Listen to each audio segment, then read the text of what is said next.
We'll go with Beauty Before the Beasts. And yeah, so what your biggest win has been, and then what your biggest lesson has been this week. Yeah, your biggest lesson.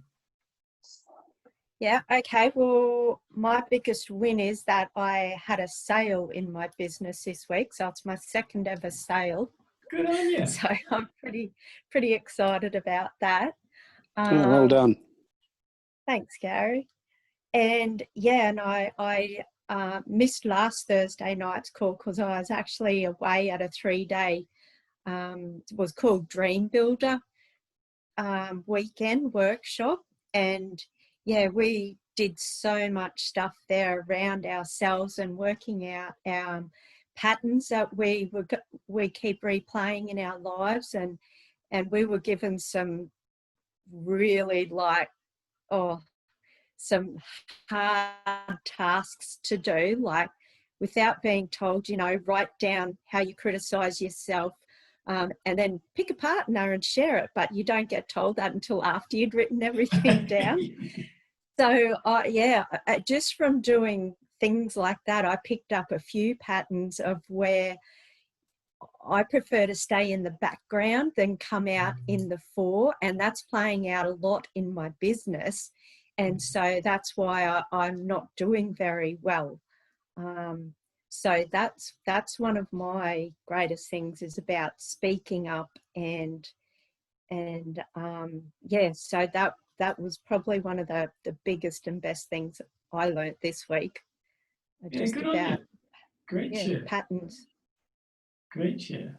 That's something actually we could actually expand on. What about yourself, Gary? What have been, because you've been super busy? Yeah, I've been busy. It's the big win for me is I'll just give you a little bit of background on it. When I was in Malaysia, I was a keynote speaker in a group called Vistage, and it's all business people. They're all business owners.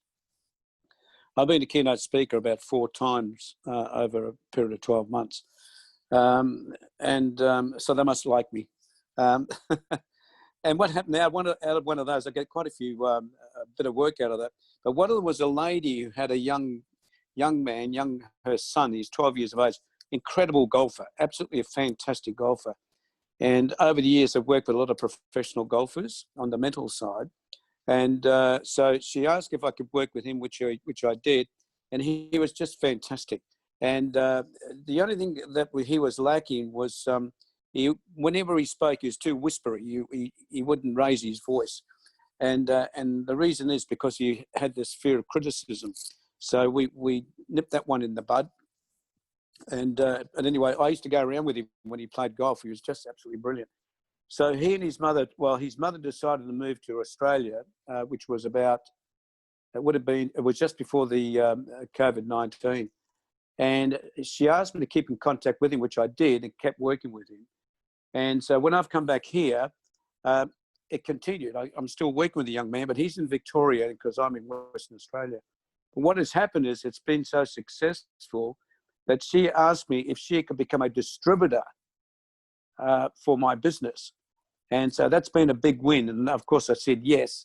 So I've been working with her over the past 10 days or so, hence the reason why I've been so busy. So it's going to take quite some time for me to train her up to get to a point where she can go out there and start doing the same thing as what I do. However, she has to tell her own stories, but she's a very, very successful businesswoman, extremely successful. And she still runs the business in Malaysia from Australia. And it's a factory. It's quite a large factory on Penang Island. So that was my big win. And I'm thoroughly enjoying it. It's really good stuff. And hence the reason why, Martin, you'll be able to hear me through the walls when I'm talking. It's all good. I'm glad to hear it's going so well, mate. What's been the biggest lesson? Just unmute yourself, Gary. Oh, sorry, I muted it. The biggest lesson is the fact that I guess when I came here, the biggest lesson was to get this program online, but it's been a bit of a setback with that. But I always say it's only a setback. And so the thing is, what I really want to do is start telling stories, more stories than anything else. So the biggest lesson to me is the fact that there are many, many people out there who want to do and become and work online, and so at least they can have a product. So I've got the product. I know that, and well, you know that too. But the thing is, to get that product online is a real big thing for me. It really is. It has to be. So the lesson is knowing from all the years I've been working in front of people, is that this COVID-19 is a bit of a blessing in disguise, because the lesson is that I do have to get this online, no question about it. And also the lesson is that I'm able to do it quite easily with the lady I'm working with in Victoria. Yeah. Yeah, great. Thanks for sharing, buddy. And I'm glad to hear it's going so well. Pleasure.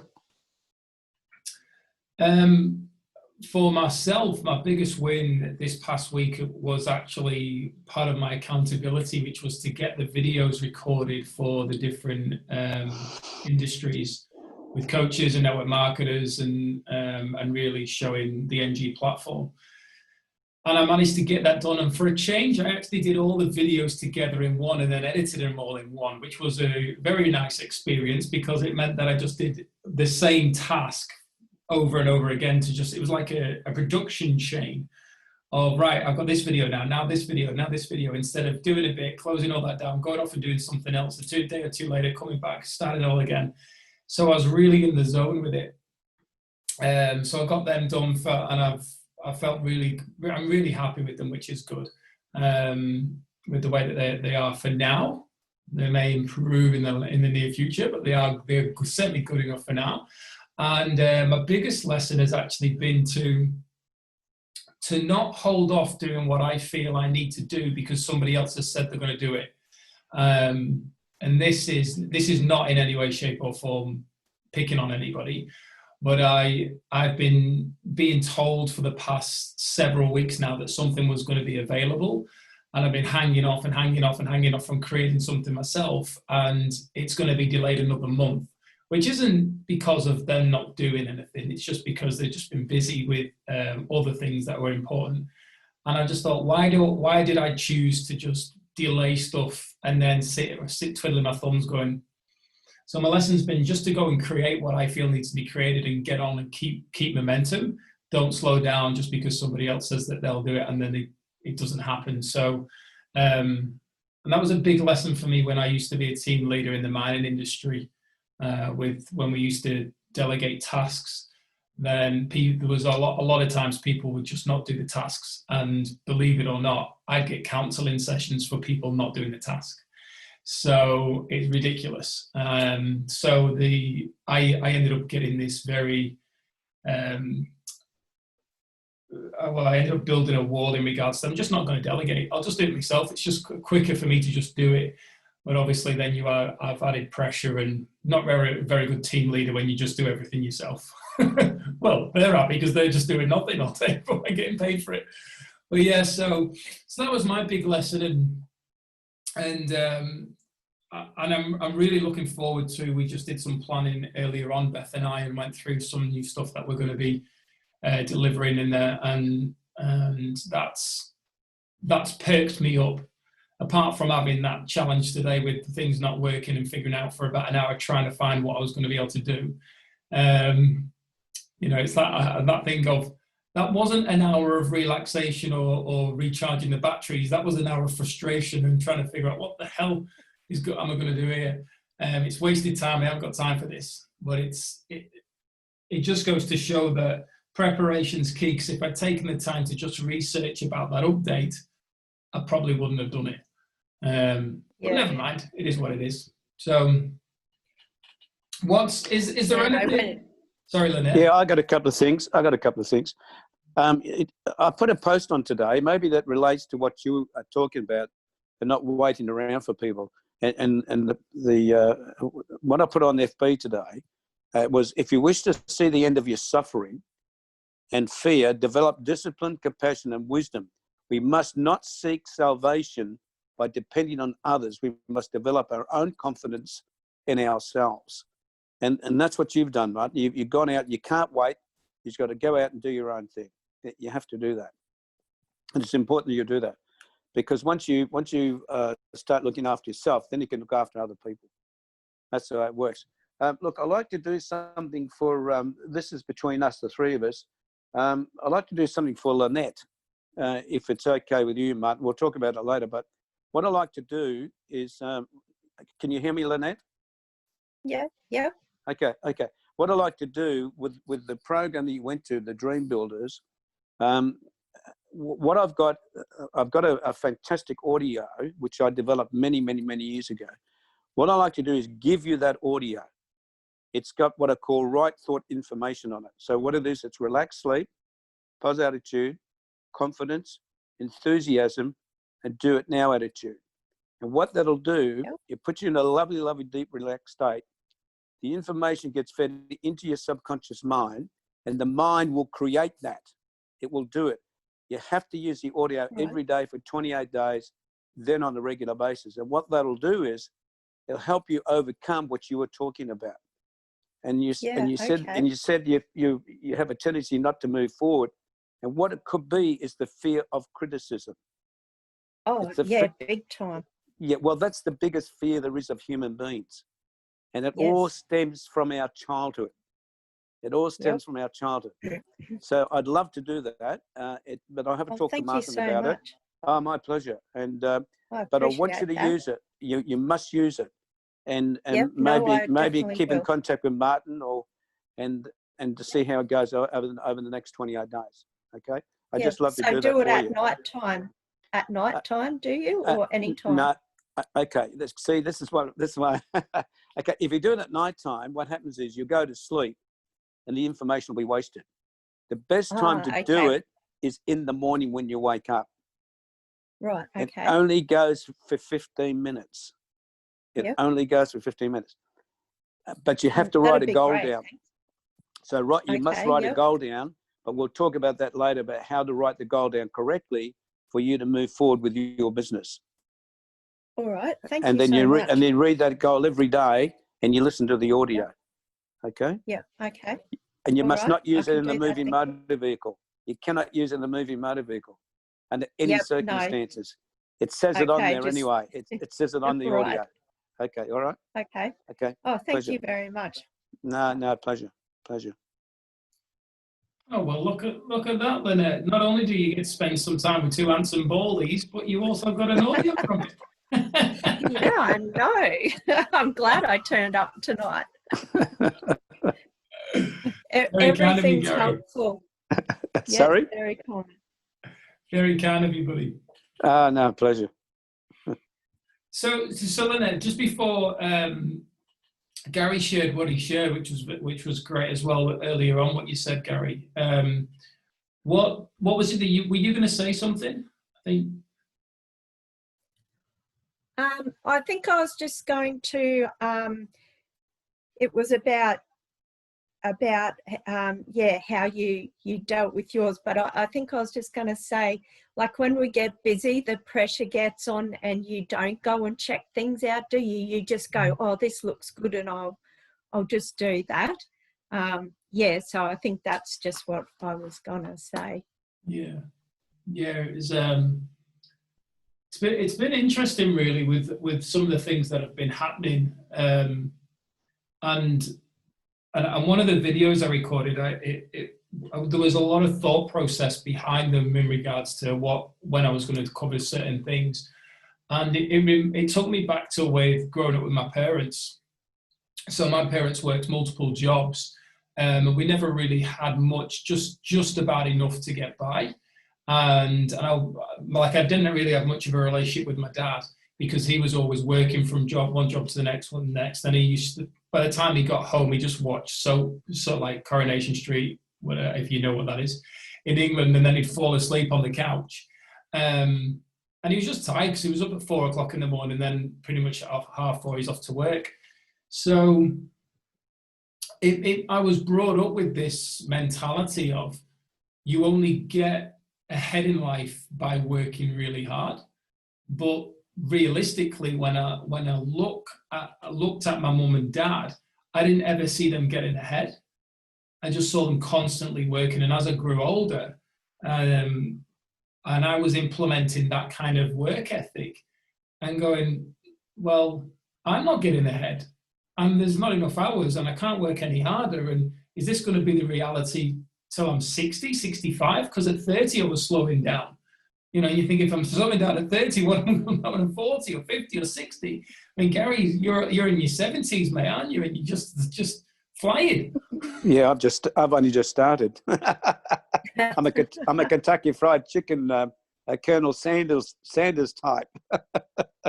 Well, look how he went at 65 or whatever his age was when he retired at KFC. It was amazing. Yeah, he was an amazing man. Yes. Yeah, and that was it was interesting going through that and then looking and going, well, as we know, technology is evolving, and as Gary said before, he's done a lot of keynote speaking, he's traveled around, he's got a course that he's been teaching, but the reality of it is that even now for Gary, it's like, well, I've got to get this online. Don't know how the hell to do it, but I'm still learning Facebook and getting on the Zoom calls and making sure my audio is working and things like that. But I've got to get this stuff all online. And it's interesting the amount of people that have said to me that on one of the calls we had, the Gold Star Mastermind yesterday, Russ, he's got a program that he's been teaching this around for about 30 years. And he said he wants to work with me closer in regards to helping him online and helping him get a mastermind going and so on. And he's like, it's just as if all this online stuff comes to you like breathing. And I went, oh, isn't that interesting, Russ? And he went, why? And I said, well, I can tell you, towards the end of 2017 was when I really started looking into working online properly. And doing paid advertising and so on. I'd still been doing Facebook and all that stuff and websites behind the scenes, but never done anything with marketing. And I said, I remember when my business partner is an IT consultant, and I remember saying to him, look, you do all this stuff and I'll focus on doing the video or the trainings and so on. And he said to me, no, because if you can do it, anybody can do it. And I was like, don't know if that's a backhanded compliment or what. And he said, well, the reality of it is that you don't know how to do all this stuff. You write content, you do videos, you're great in front of the camera and stuff like that. But I know that you struggle with online. And what I did because I had no interest in doing it. So when I was saying this to Russ and the other people on the call, they were like, really? I said, yeah, it's not, but I've been doing it that long. But because it's become a part of what I do and what I need to do to continually evolve and reach the amount of people I want to reach to make the impact I want to make, I'm continually challenging myself to learn the next thing. I don't know everything, but I know enough to get by. And I know enough to just take it up to that level. But I also know that if I don't know that, there's somebody out there that I can connect with and say, hey, look, this is what I want to do. Have you got something that you can give me a bit of advice? Maybe even just go to YouTube for now. But if it's something that really needs the next level, then I'll pay them to do that. But if it's something I can learn as a basic just to get me over that hump in the road, then I will. And it was amazing just like the attitude of how many of them just went, oh, right. I thought you had been doing this, since school. I'm like, crikey, didn't get a laptop until about 9 years ago. So it's that thing of, okay, well, this is happening and I'm in this space and I want to do this. And that goes back really to goals and vision, as we know. How can I achieve my vision if I don't know my goals? What do my goals involve to help me achieve my vision? And therefore, do I need to step out of my comfort zone and learn some new skills? Do I need to get around different people? What do I need to leverage? And that was a big one when I was writing down how I was going to do these videos and so on. The realization of the way that I've shifted, especially when I probably think 15 years ago, which, 15 years ago, we might say, wow, that's a long time. But as we know, it's not. 15 years ago, I was like, what? you earn money by using a computer or a pen and paper. Real men use their hands and build things. That was the attitude. Yeah. So, and the thing is, when you think about that, how long can you really sustain that level of physical activity to survive, like financially and so on? So most of those people end up stepping away, and they create leverage and get other people doing it for them. And that's why I think really when we look at technology, naturally we know how much technology has grown over those 15 years. But we look at it and go, it's there for us to leverage and really help with that connection. And then with what you said earlier, Lynette, around getting the confidence to speak up and be heard and share your value, that's naturally going to help.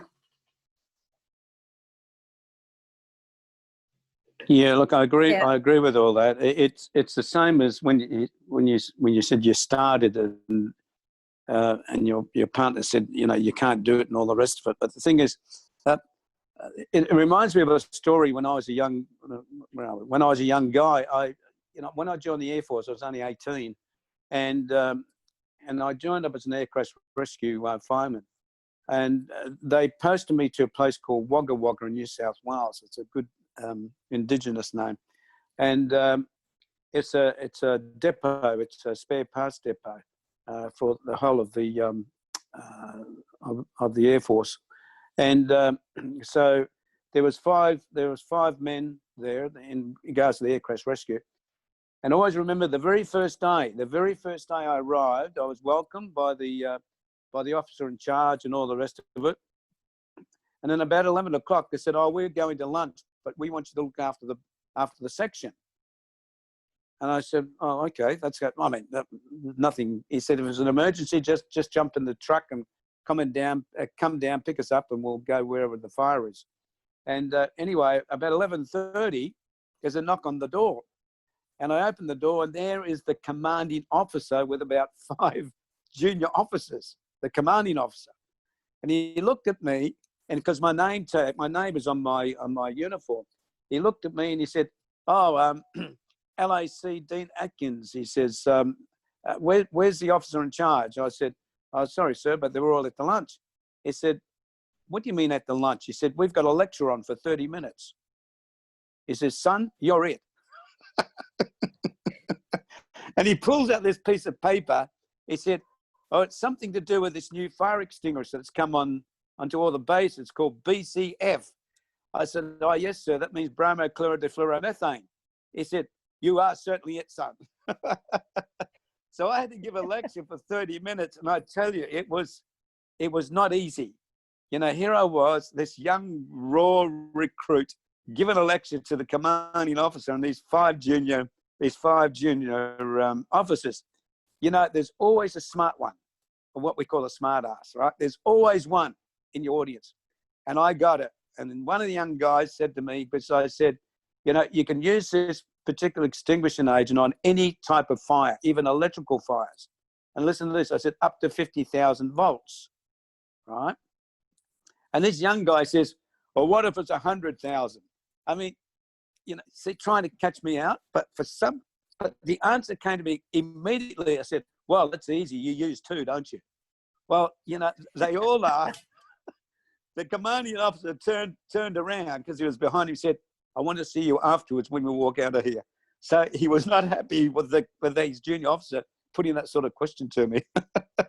When it finished, the commanding officer pulled me aside and he said, "Now listen, son," he said, "you are very, very good at what you do." He said, it's an order. He said, I'm ordering you. You have to now go into every section on the base and give this lecture. He said, "That's what you have to do." He said, "Oh, by the way," he says, when your officer in charge comes back for lunch, tell him I want to see him straight away." You see, because they all came back, and my officer in charge said, "Oh, everything okay?" I said, "Yes, sir. Look, the commanding officer came over, and with some of his junior officers, I had to give this lecture. And by the way, he wants to see you straight away." See, I was pretty naive. I didn't realize they set me up. But they did me a favor. Because they always look at the optimistic side of it. So from that moment on, that's how I became a speaker. From that moment on. And I did. I had to go around to all this section and give this lecture. And it just continued on and continued on. And then about 15 months later, they sent me to Malaysia. I was up there for 4 years. And I did a lot of lectures up there too. So, you know, you got to start somewhere.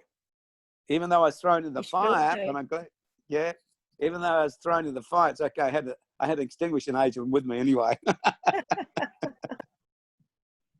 So it all works out.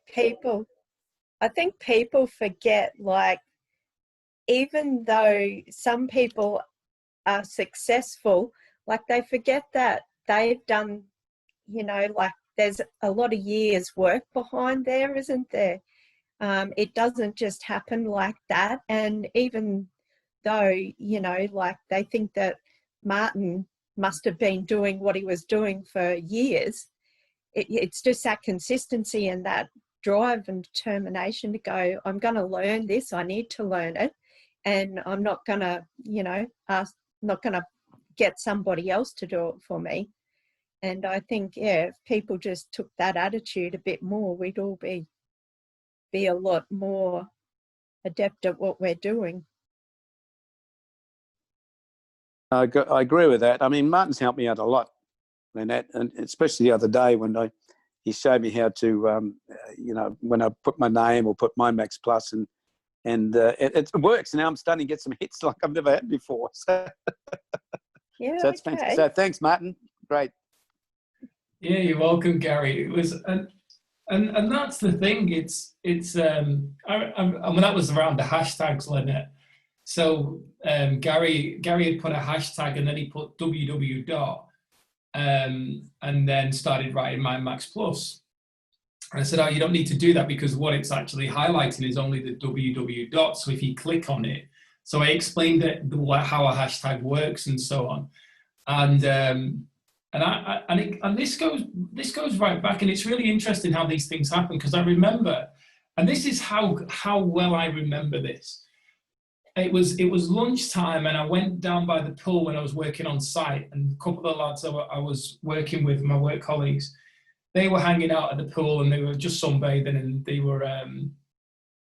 they said, oh, are you on Instagram? I'm like, I'm not on Instagram. No, I ain't got time to be taking pictures and posting them and wasting my life like that. And they're like, oh, you need to get on Instagram. And I was like, no, I don't need Instagram. And I mean, to be fair, I don't use it that much. The only reason I use Instagram today is because I share it directly onto Facebook. So it's taking care of both platforms in one. But I'm not active like that as such on that Instagram. And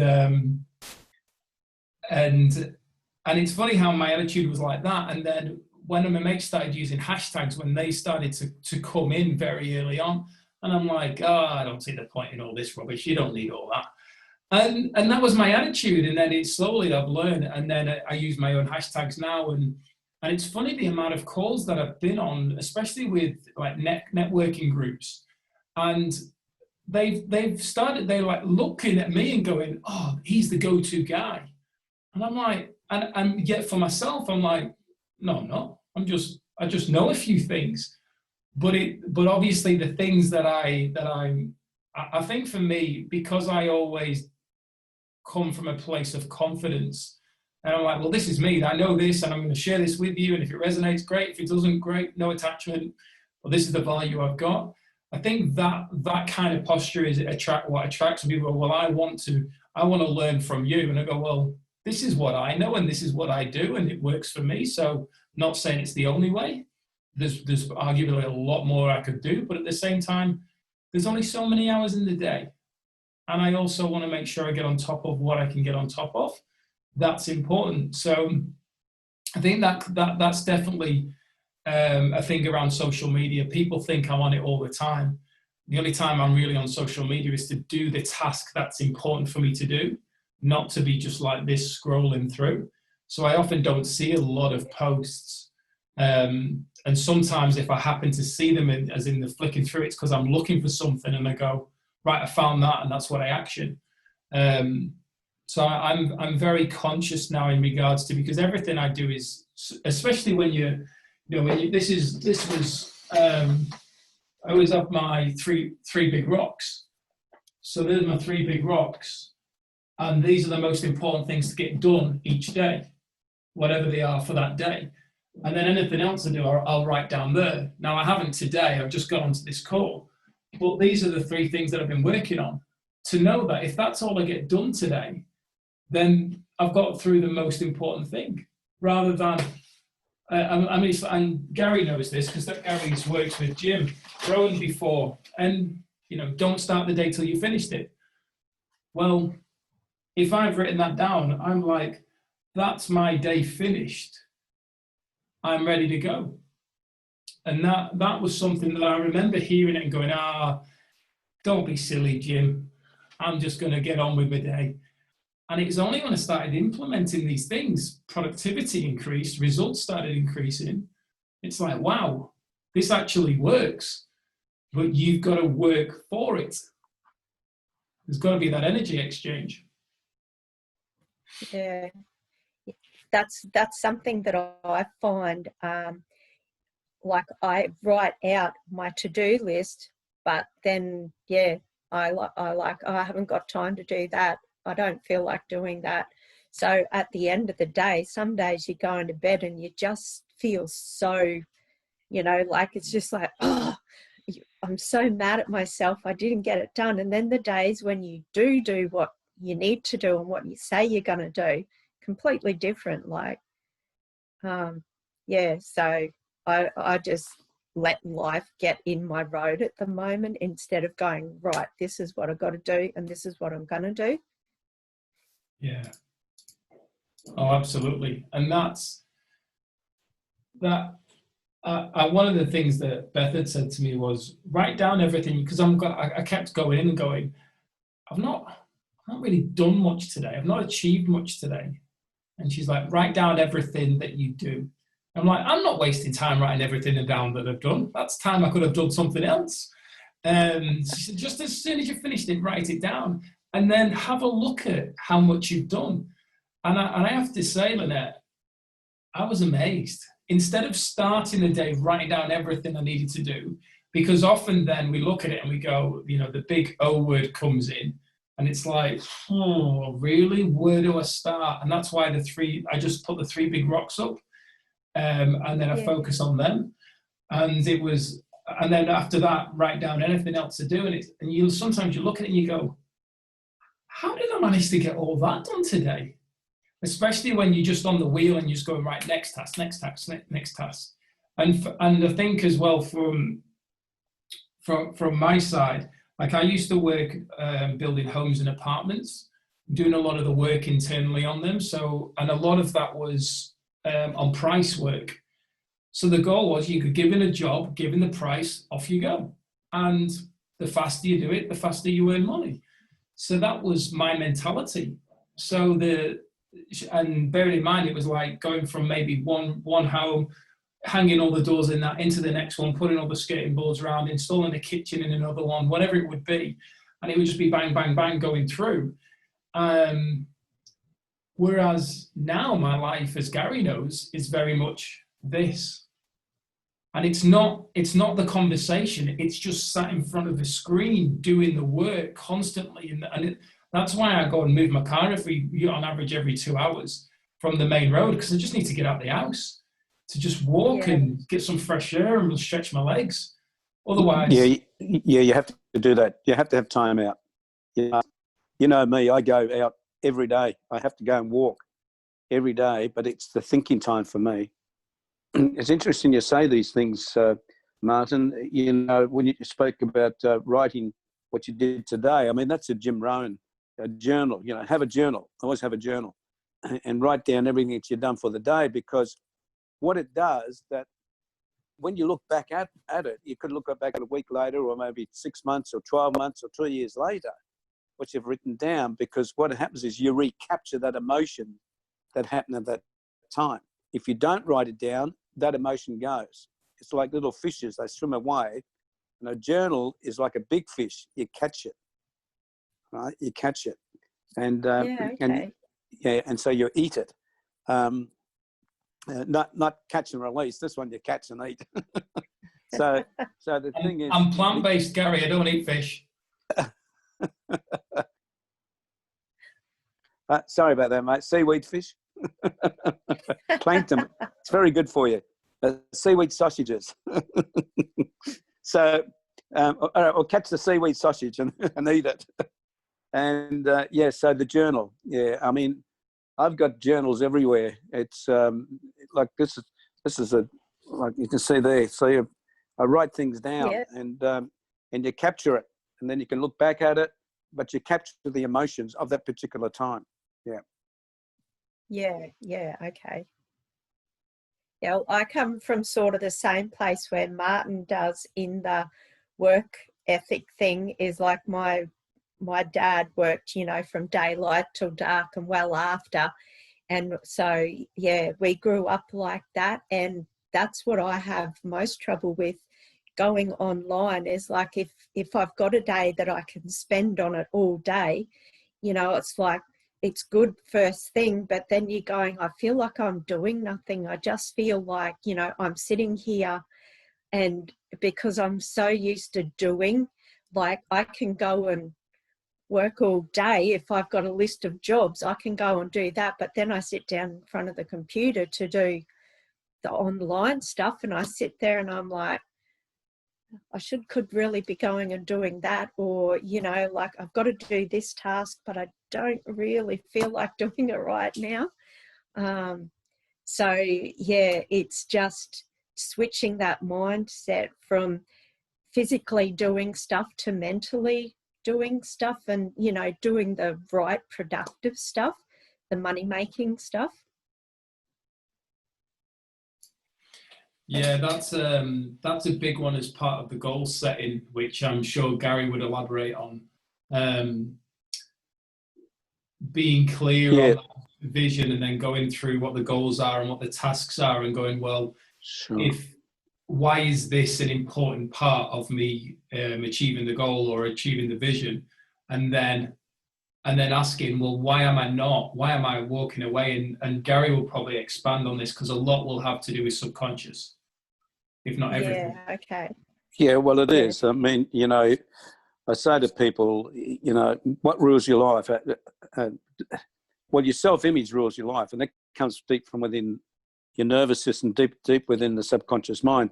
And there's deeply ingrained habits, and those deeply ingrained habits are very difficult to push aside or get rid of. And and what it needs is a lot of repetition and repetition.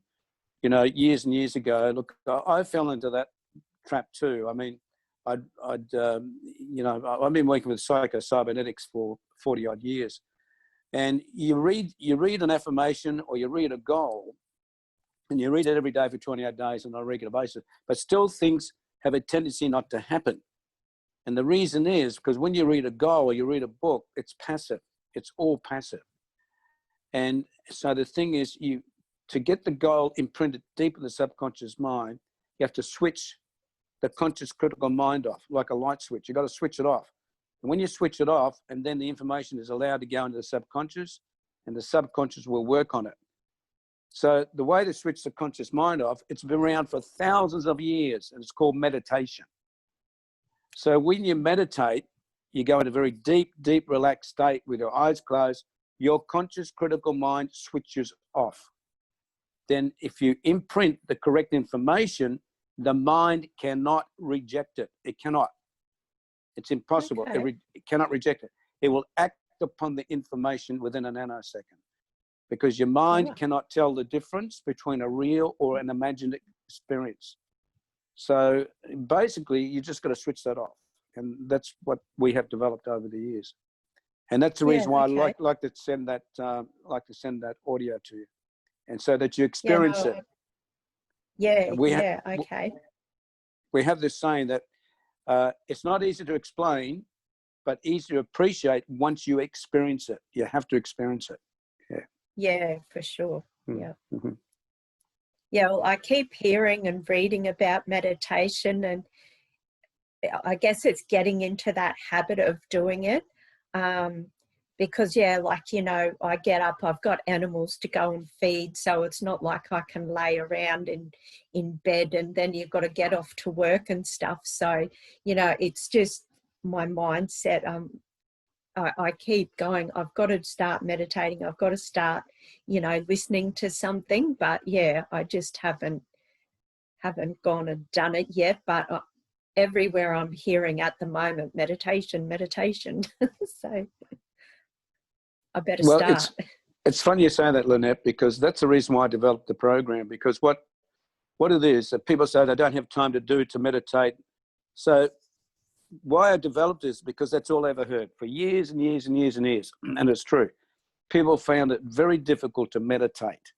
So I developed a program where it's done for you. It's actually done for you. The most difficult thing about the audio is to push a play button on. That's it. You just push the play button on and it goes for 15 minutes. Good. Simple. Easy as. Simple, yes. It is. Yeah. Yeah, that's I can relate there, Lynette, because whenever I thought around meditation, I instantly had a massive massive resistance to it, mainly because I've always been so active, keeping myself busy. So all of a sudden to slow down and stop was a challenge. And then the way that I started doing it was it was actually an image that I saw, and that really helped me. The first step was at the time, my yoga instructor, when we just chill out for the last 10 minutes after the class. And I'd say, I just can't relax, because whilst I'm sat there or lying there, all these thoughts are going through me of everything I need to do. And she said, well, just the best thing to do is to acknowledge the thought and let it go. And I'm like, what do you mean? He said, well, give me an idea of someone. I'd be like, oh, well, I need to phone Tom later on. She'd go, okay, so the thought of I need to phone Tom later on, as it comes and go, thank you for reminding me I need to phone Tom. I'll deal with that later. And that's literally how I just started. As I'm sat there, I started just saying, thank you. Yeah, I'll get to that. And it was as if I was like, yeah, I'm acknowledging it, not resisting it, because as we know, what we resist persists. And it was that thing of just letting it go, and it helped me relax more. Although I saw an image, and you may have seen it, especially on Facebook, of it's a cartoon drawing of a dog and a human walking along. And then it's got the mind above of the dog and a mind of the human. And the human's just all like crazy, full on thinking about everything. And then all the dog is in the dog's head is what's the vision in front of the dog of seeing walking with its owner. And it's that thing of just being present and thinking of, like, when a lot of people who I've spoken to around meditation said it's just the ability to think of one single thing and that's it. So I started doing active meditation. So when I go out walking Bessie in particular at the time, I'd just be looking at the trees. And I'd just be really getting into and watching the trees and the leaves. And the more I was doing in regards to, certainly with Wayne Dyer, and I think he had said that I think it was an Indian proverb or something that was saying that no branch is foolish enough as to fight with another branch, or something like that. So I started looking at the trees, and the branches don't like fight against each other. And it was that thing of, why do we fight with ourselves and with others? They just find the way to move around each other and support and love each other. And it was just, so in that moment, and I love it, when I go down to the park, I just love just staring at the trees now and just admiring what nature's teaching in that way. And that for me is meditation, because I know that, especially when I'm here, and Gary will probably be able to back me up here, when I'm here, this is my workplace, my workstation. So this is where it's the challenge for me, is that, well, I can just walk down the hallway and I'm in my office and I'm in work. And it's very easy when you're working online, because smartphones and laptops and all that, and all of a sudden you get a message and you think, oh, I could just respond to that, and you're back in work. Yeah. Because when I used to work a job, if I wasn't on site, I wasn't working. Yeah. that's like what I find is that, like, you go to work and then you come home and then you're like, oh, I need to, do this. So that's what I'm finding, that I am working, like till 9:30 at night or something. But then now I've tried to go, well, then if I have a bit of time off on the weekends, like, don't beat myself up about it, just so that I do, like, I feel like I'm having a bit of time off and not just, go, and then getting like you're not enjoying what you're doing. Absolutely. And it's, Yeah, go on, yeah, Gary. we have a tendency to, well, I don't do it, but we have a tendency to berate ourselves and knock ourselves on the head. And that's nothing unusual. Most people do that. They call themselves idiots and all sorts of things, and it has an effect on them. And so the thing is, you've got to say the opposite. You really do. And it's not being egotistical. You say, oh, I'm great, I'm fantastic. Look in the mirror and say, I'm great, I'm fantastic, I'm good at what I do. And because nobody's around to see you do it anyway. So, yeah, but it's much better for you. And because you start building the endorphins up in your brain, which affects your body and so on. Yeah. So we have a tendency to go on. I've listened to Abraham Hicks quite often because I drive a lot. So I just go onto YouTube and listen to that. And so she's got like a morning rampage one. So yeah, I quite often listen to that. And I've started getting back into my gratitudes again, writing down, what I'm grateful for. And I know statements. Somebody said that just recently. Write down, 5 or whatever I know I am statements. So yeah, I've been doing that and getting back into doing that. So Yeah, good. Yeah, that's a great idea. I get people to write down all the good qualities, and it's amazing how people struggle to write down the good qualities. And then I say, okay, now write down the ones you like to improve. And so they write down the ones that improve, and I say, now write down what is the improvement, as if it's as though it's actually happened. And it's an interesting little exercise. Yeah, it's quite interesting. Yeah. Gary, it all makes. Sorry, I was just going to say, it all makes you really think, because like you say, it's so hard to find something good about yourselves. And when you actually have to stop and think, you're like, oh my God, but yet again, it's easy just to scribble down like I'm this, I'm that, criticize yourself. But I guess if you look at that, then you can go, look at the opposite and say, well, is, that true? It may not be your truth. Could be somebody else's truth that's deep in the subconscious that pops up. That's the reason why that's the reason why people have doubts about themselves. See what it is, it's, what may be the truth in your mind may not necessarily be the truth in reality. So what may be the truth in your mind right now may not necessarily be the truth in reality. And what that means is that the truth, you've taken a belief or a truth that was given to you when you were a young child. And that's become your truth. But the thing is, you can change that. So when people start to question themselves, they're thinking in their mind, whoever that person is in the past is going to criticize them. That's what it is. Yeah. And but we can overcome that. We can overcome it. Sorry, Martin, you were going to ask something. What was it? Oh, I was actually going to ask around, have you heard of Abraham Hicks? Abraham Hicks. I haven't heard of Abraham Hicks. When you mentioned the name, Lynette, there was a lady called Hicks, I think. Esther Hicks. Yes.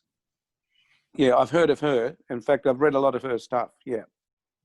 Yeah, it's. I remember when I first when I first got an audio of hers, and it was about 5 minutes in, Lynette, and I went, "What the hell is this?" I know, same. And then once I got past that, I could not stop, and I'm laughing, and it's so comical because, it's really interesting the way that when you are open and you're ready to hear those messages, it's actually quite funny, not from a place of being rude to self or others, but just from a way that if you imagine, like however we want to call it, whether an entity or a soul or however we want to, a higher power, describe it, but it's looking on us and going, "What are you doing? Why are you choosing to behave like this? Let me tell you how you planned to come and live here, what you were saying before you came here, and you've got lost." And I know that when you sometimes listen, you think, how did I get so far off track based on what's being said? And it's humorous. It is humorous, and that's the key. That's the key. Yeah, well, that's what I've been thinking a lot about lately.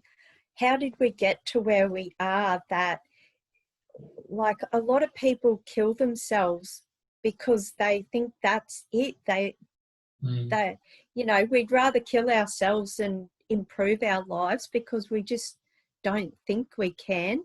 And on the weekend, there were so many stories, probably at least, I'd say 50% of the room at some time or other were prepared to give up, to like kill themselves. And yeah, I don't know what's made me think about that a lot lately, but it's just, I've just been thinking about it, and it's like, how, that's, I suppose, where, because this 2 years ago or 2.5 years ago, like I was probably almost in the same space. Like I didn't know about personal development or, you know, what you could do to help yourself.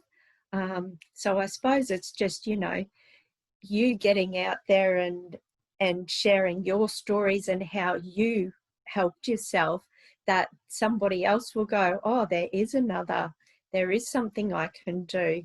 And yeah, I just find that if they were to start teaching this in schools, you know, instead of probably PE or religion or whatever they have, they could start teaching like self-help classes, and, you know, like it would just help that next generation.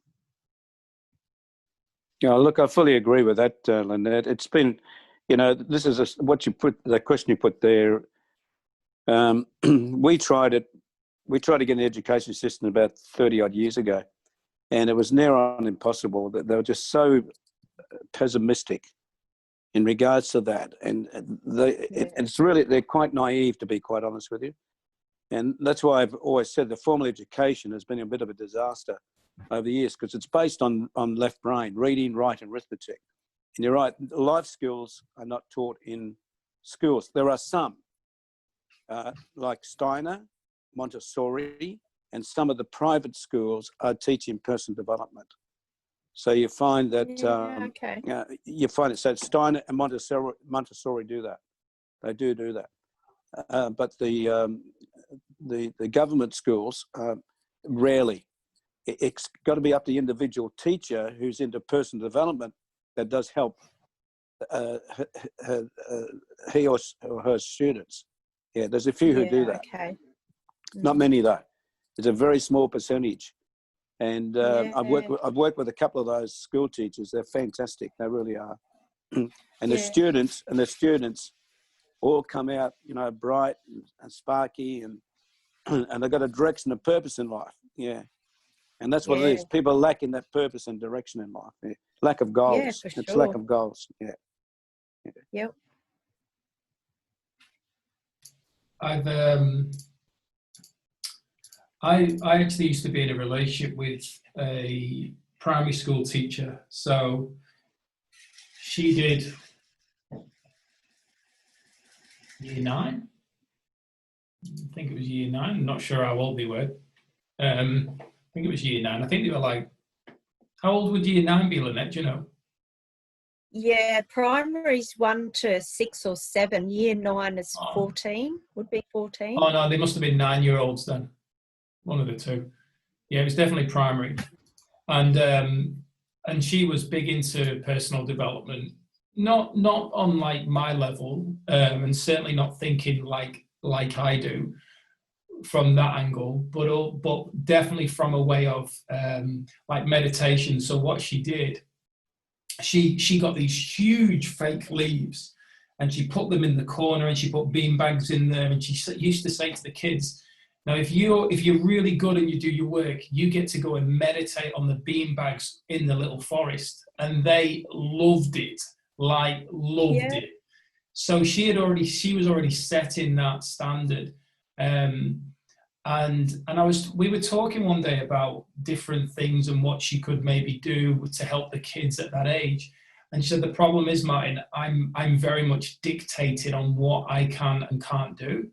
And we have such a small window of time to get through a certain amount of curriculum that we're not allowed to do anything else because it will affect that curriculum. And she actually works well, I don't think she's gone back since she's had a child, but she was working in a very high level primary school, and she's a very, very good teacher. But she never stepped into a Steiner, as you were saying there, Gary. But one of the things we've been evaluating the Outwitting the Devil book, the audio book, and yeah, that's brilliant. And whilst you were mentioning that, I've got all my notes here, and I just quickly flicked on and scanned over, and I remember it because there's so much that comes up around that. And chapter 1 was school education system is all around abstract knowledge, not teaching what to do with it after achieving it. And then in chapter 4, bearing in mind I just flicked through as fast as I could. The first best trick to control people, this is now the interview with have you got, which chapter are you up to, Lynette?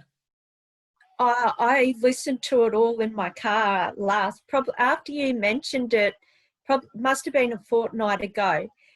So yeah, I've listened to it. Well, it was 5 hours long. So is that the whole lot? Yeah. So and go on. There's one part that I want to go back to. It was 1 hour and 12 in, so I just can't. There was something around there that I wanted to go back and listen to. But yeah, I can't believe that was written back then, and how relevant is it to now?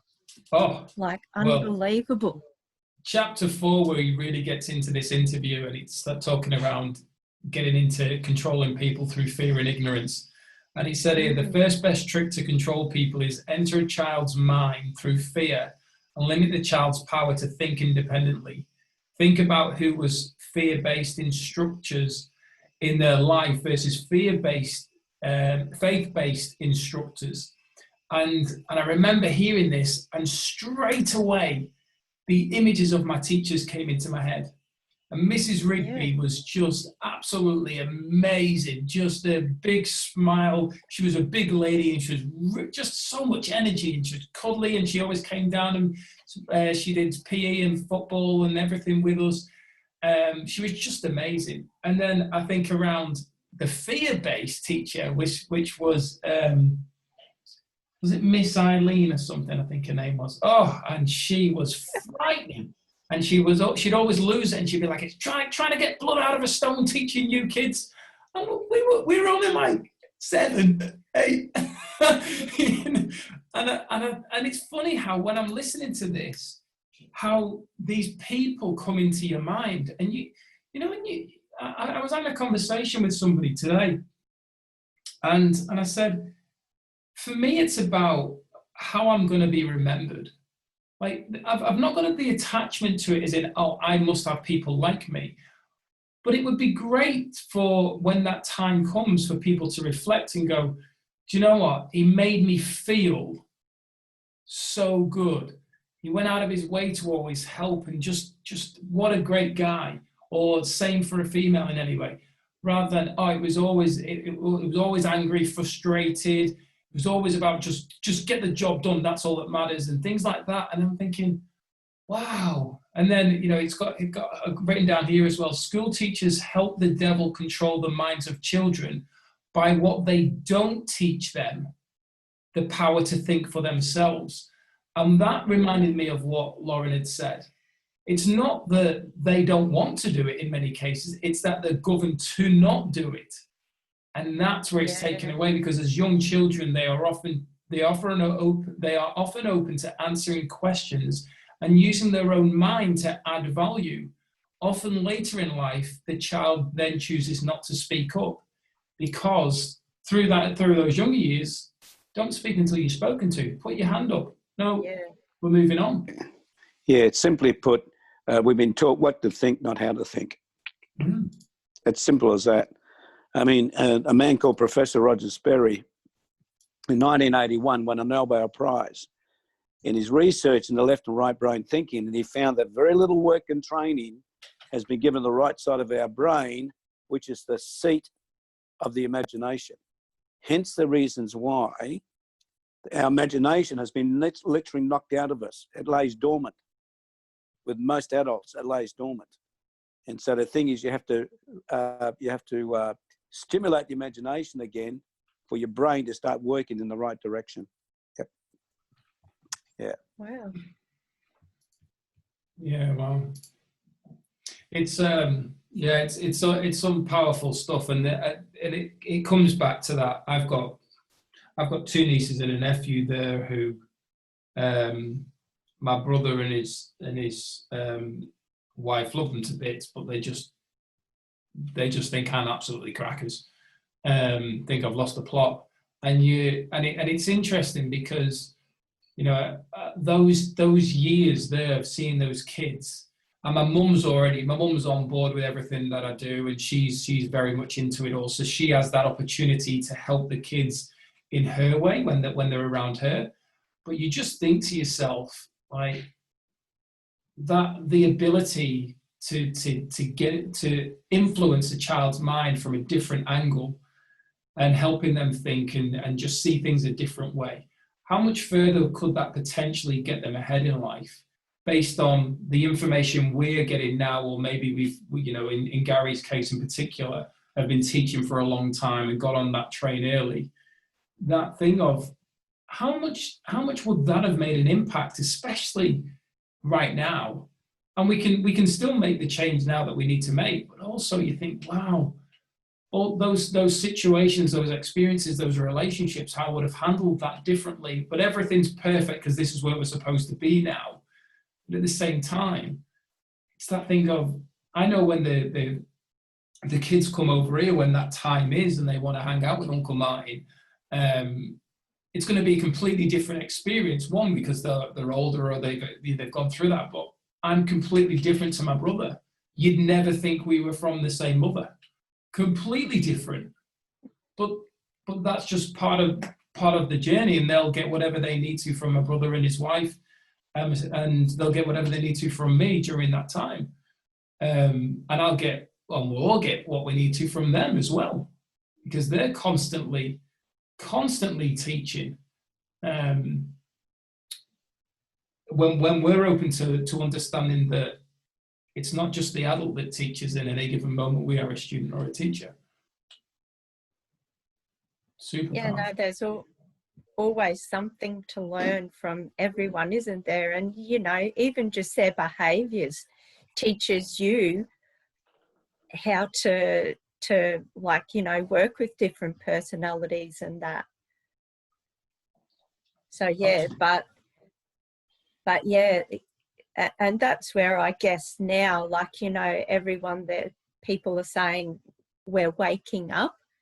So I think, you know, yeah, things will be different from here on in, you know, like things will start changing because more people are starting to, you know, look at, well, we're not getting anything out there. So, you know, we've got to start looking at ourselves and doing you know, what we can for us to make things better. Absolutely. Yeah. We need Gary to get his program online. Yeah. Sorry, what was that? We need Gary to get his program online. Yeah, absolutely. Right. I'm gonna wrap this up now. We've gone over the hour mark, and I've got to get ready for the next call shortly. So, Gary, Lynette, I don't know if you guys are connected, or how you want to sort the audio out, Gary. If you want to give it to me and I can forward it on, however you want to do it. Yeah, what I'll do is we'll talk about it, and then we can transfer it over to Lynette, and then I have to talk to Lynette and explain to her how it actually works. And you're right you talk about the conscious critical mind. When you use the audio, Lynette, your conscious mind's going to wander all over the place. It really is, and that's only natural, because if it doesn't happen, you either be unconscious or you be dead. Right. So, I hope it's there then. So, see, I got you laughing. That's the most important thing. But that's the way it works. It'll settle down. It really will. And once it settles down, then the information will be really, really good for you. But we'll work it out. No. Martin and I will work it out. Okay. Yeah, well, I've got email. I'm on Facebook. Yeah, however you want to connect. Okay. I'm happy. Sounds good. Well, Sounds good. Well, I'll be sitting down with Gary. Would you a catch up? I'm just giving him a whip to make sure he's doing these 3 big rocks, and then we'll get on top of that, and you can plug into it and get that audio. So we'll look at having something. I look forward to it. Just so people can access it easier, Gary, and that way you can support them from that journey. Yeah. Yeah. No, we'll work it out. We'll work it out. All good. Well, thank you both for your incredible value that you shared there, and your time that you've put in with being on this call with me as well. And together, it's been thoroughly enjoyable. So it's one of the great things about a smaller crew. It has More time to talk. Yeah, it's been great. Yeah. So, yeah, no. I've enjoyed my evening with the 2 bald-headed beasts. Well, I mean, there was the rose in between the thorns, wasn't it? Yeah. Think about yourself there, Gary. I'm a rose man. Okay. Whatever you want to be. Okay. Go and enjoy your evening, Lynette and Gary. Take care. You too, Bye-bye. Martin. Thanks, Gary. Good night. Yeah, no, pleasure, Lynette. Bye.